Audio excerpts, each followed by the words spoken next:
Hello and welcome to this week's Gingerbets Golf Betting Insights video. A deep sigh, an exhale, and we regroup and go again. It was a frustrating weekend for sure. At the halfway stage last week, we had, regardless of whether you took advantage of the big outsiders section or the outright picks, we had Sungjae Im, Abraham Ancer, Lucas Glover, Keegan Bradley, all at the top of the leaderboard within 2 shots of the eventual winner. At the time, Keegan was leading with Lucas Glover, both in my outsider picks and in plenty of your selections, I can tell from the reaction that I got on Sunday evening. It wasn't to be. Keegan did what Keegan does. He faded away on Sunday. It is a long time since he won a tournament. And that trend continued into Sunday evening, where once he put it in the drink, his chances were gone. However, I don't want to be too despondent and get too down on myself. It is unfortunate when a player at that price band doesn't knock the door open and get into the winner's enclosure. It hurts for sure. And the same was said for Abraham Ancer, who going into the weekend had a great chance, was trading at 10, 11 to 1. Even started day 4 shots back at 16 to 1. He birdied the first. He should have birdied the second. He missed a putt from 3 foot. He would have been within 2 shots of the leader. From there, who knows what could have happened. But unfortunately, it wasn't to be. But still a good week, regardless of which way you went, whether you went outright picks only, outsider picks only, or a combination of both. It would be a successful week and profit was made for all. So, on to this week. The Wells Fargo Championship. It's a brute of a course. Quail Hollow. Rory McIlroy has eaten this place up in the past and he will be popular with many, but not for us. At the top of the market, I am keen to overlook Rory McIlroy despite his incredible course form. I'm also prepared to overlook, and this is hard for me to say as I do have a bit of a crush on this player when it comes to golf betting. I cannot resist him lots of the time. Patrick Cantlay, he was tipped up at the Masters for me, and that might be the last time that he makes my selections for some time. He's actually missed 3 cuts in a row, which he's not done since joining the PGA Tour. So Patrick Cantlay is easily dismissed. And so is Tony Finau, because he's as short as 22 to 1 in places. Who also, Max Homa, he's 22 to 1, guys. 22 to 1 in places, that's ridiculous for a player of his standard. He's not yet elite. Yes, he's coming in the back of a good week, and he is the defending champion. So that's not what this video is about, but there are some quick thoughts as to players that I believe you can overlook at the top of the market. Let's get to the 4 outright picks for this week then. It was a toss-up at the top of the market for JT or Jon Rahm. I couldn't plummet for both of them, and JT was very tempting. He had a really good tee to green performance last week. It was only his strokes gained on the green putting that let him down. However, I have plummeted for Jon Rahm at the top of the market as my first pick this week, and let me just tell you why and give you insight into why I'm choosing Rahm over JT. JT, on courses that demand length, can sometimes get a bit erratic with the driver. And this course does demand length. It is a brute, and he's going to have to be long off the tee. I'm not saying that his iron play doesn't compensate for that, because his iron play is in the top 3 players in the world, without a shadow of a doubt. But on a course where he could just get a bit erratic off the tee as he tries to push it and keep up with some of the bigger boys, knowing that distance is a key attribute, I feel could be his undoing. If you are a JT fan, do not let me put you off, because I've been wrong before and I'll be wrong many times again, let me tell you that. So, Jon Rahm, first pick.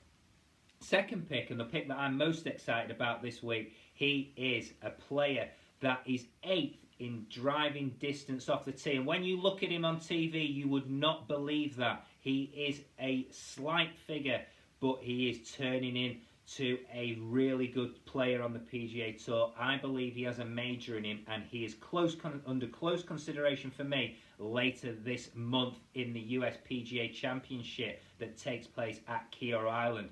He's a player that I'm looking at closely for that event, and if he's going to be one that's on that radar, then he must be on this radar. The test this week will suit him down to a T, excuse the pun, but distance off the tee is key. Approach play is key, overall tee to green game, and he has been putting better of late. Putting has been his weakness since he joined the PGA Tour. He's gaining strokes on the field in his last 3 events. Second selection of the week, he's available with 8 places.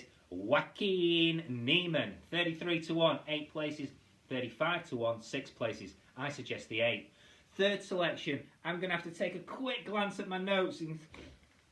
Third selection of the week, Viktor Hovland. Viktor Hovland is available at 20 to 1. He was available at 25 to 1, but that price has been snapped up. He's available now at 20 to 1, and Viktor has the perfect game for this.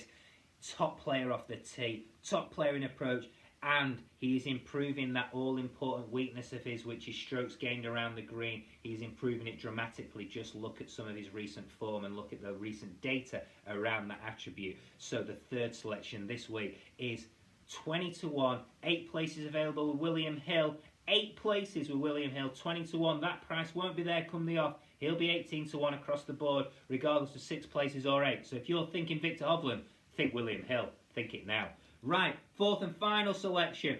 He's available at a top price of 80 to 1 with 6 places, and he is available at 70 to 1 with 8 places. I'd probably encourage you to go for the 70 to 1 with 8 places. He's a player that has a great mental attitude for a tough test. He's a player that I think will have an eye on the Ryder Cup and will be it will be really important to him to get a win, don't forget, on the PGA Tour for sure, but he will desperately want to be part of that team. Having narrowly missed out at the home version over in France last year.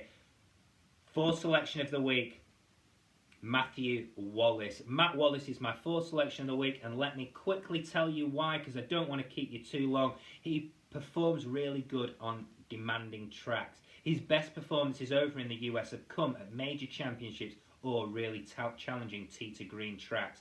He's playing really good of late, gaining strokes across all of approach, putting, strokes gained around the green and off the tee. He hits it long enough, and I think when patience is required, that scoring range of 10 under par to 15 under par, which I expect this week, Matt Wallace is someone that I'm keen to be on board when he inevitably gets that PGA Tour win. So to recap, the 4 outright selections of the week: John Rambo Rahm, Joaquin Niemann, Viktor Hovland, and Matthew Wallace. If you are enjoying this content, I didn't do it at the start and I don't want to keep you much longer, please subscribe below to the YouTube channel. I think there's about 16, 17 subscribers so far. It would be great if we could get that up to 25, 30 in the coming weeks before the major event that takes place. And you guys can help me do that, so please do, because there's plenty of effort that goes into bringing you the podcast, the weekly email, and the YouTube video, all for free. All great fun, may I add. I love doing it, but it would be fantastic to get some more followers and subscribers to all of the social media channels. So please, if you're making money, I'm not asking for any, do your bit by subscribing to the YouTube and Twitter handles. Thank you very much for listening. I will be back at the weekend with some 2-ball previews and potentially an outright selection if all of the other picks have faded away, which they won't have. Thank you for listening. If nothing else, be good.